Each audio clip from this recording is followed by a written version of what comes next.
The first word in our vocabulary section is plan. It's very important to plan ahead, to make a plan. To plan, in this case, you can use it as a verb, by the way. It's more commonly used as a verb, but it can also be a noun for formal situations. Plan means to think about and decide what you will do.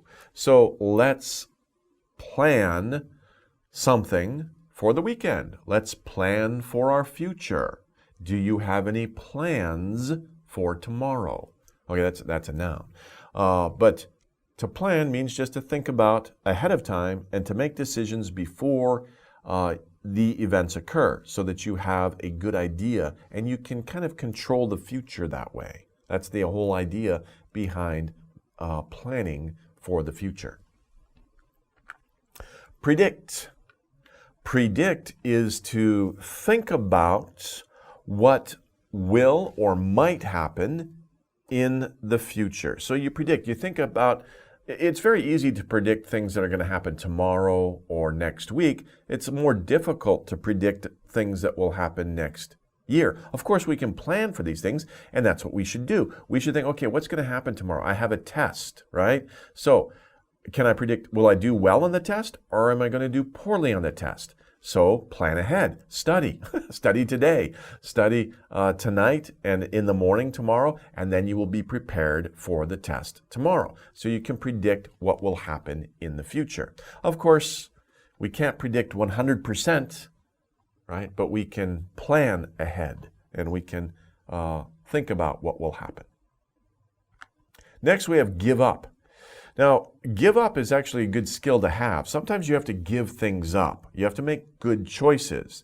You may want something, or you might like to do something, but it might be bad for you, or it might be a bad choice. So to give up means to stop doing something. The example here, of course, is we have junk food and we have healthy food. If you like to eat a lot of junk food, at some point you're going to have to say, okay, I have to give up the junk food. Stop eating junk food. That's to give it up. And eat the healthier food, bananas, apples, oranges. Of course, pancakes, donuts, pastries are good to eat, but not too much, right? So give it up, maybe a little bit, but don't eat it all the time. Next, shopper. Next we have shopper. A shopper is a person. ER.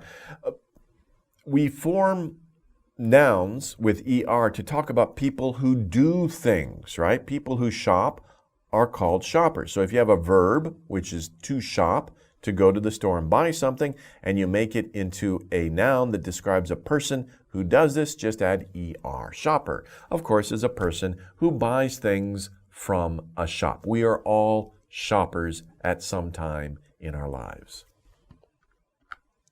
Choice. Choice is to make a decision about, do I want this or do I want that? So you have to make a decision. Which one will you buy? Which one will you eat? Which one will you use?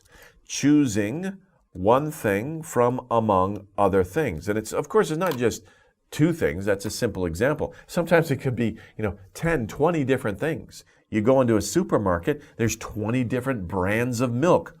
Which one do I buy? You have to make a decision to choose one. Okay. Scarce. Scarce means there's not enough of something, or it's rare. Rare means there's not a lot of something. For example, gold. There's not a lot of gold. You can't just go outside and find gold in the ground.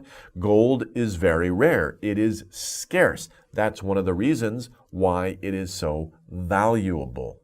Valuable. What am I saying? Valuable. Scarce. Also, money, unfortunately, is sometimes scarce, right? We have to earn it and be careful about spending it. Otherwise, as you can see, this person, there's no money left, just 2 pennies. So money is scarce for this person. Figure out. Are you good at figuring things out? I'm sure you are. Figure out means to be able to understand something. So if you're reading a book, maybe it's a book about math or science or something like that, and you read it and you understand it, You know, you may have to read it a couple times, but then, I understand it. You figured it out, right? It might be a puzzle. It might be difficult to understand at first, but if you read it a few times, if you listen to the explanation given by the teacher, or you go on the internet and you read more about it, you say, okay, I understand now. I figured it out.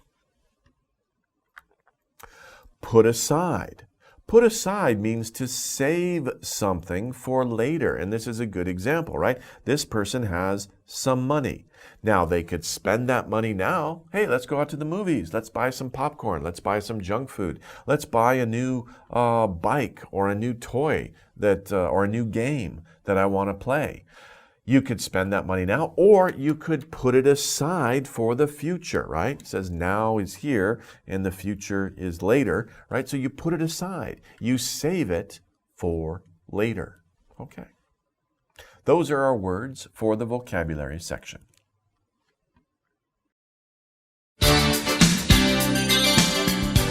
Lesson 11. Making money choices.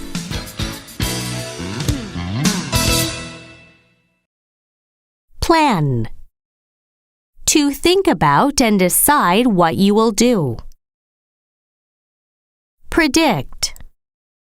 To think and tell what will happen in the future. Give up. To stop doing something.